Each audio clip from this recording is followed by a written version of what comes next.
On this Alberta ranch, it's been so hot this year, you can almost see it.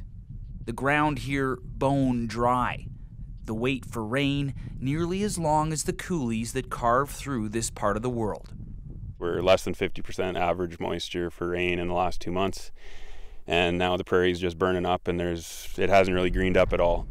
Making it difficult for the cattle that graze here to find food. This looks pretty dry. What should it look like? Yeah, it's extremely dry. A lot of this is last year's growth, and it should be lush green, and you should be very hard to tell what last year's growth was.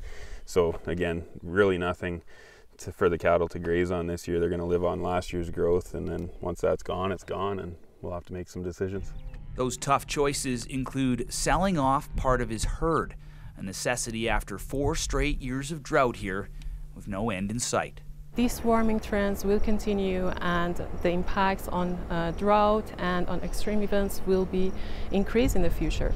Well, that shift driven by climate change means agriculture producers need to adapt. More efficient water use, reduced water, and deficit irrigation. These are the methods that are done in other parts of the world. And they're happening in southern Alberta, too. Farmers here embracing change out of necessity. What does a farmer need to do to succeed moving forward? Like we always had, we have to adapt. So we adapt for, technology. We'll use irrigation, but more precision irrigation. We use different crops with different genetics that allow us to make more efficient use of the water. But even those steps aren't enough to save some crops.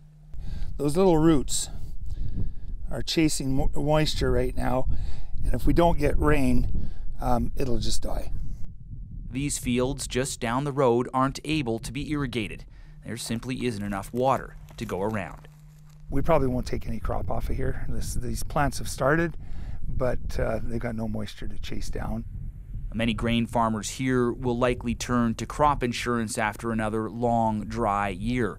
Ranchers don't have that option, something they'd like to see change. Both are looking to the sky to give them what they really need this year: more rain. Aaron Collins, CBC News, near Iron Springs, Alberta.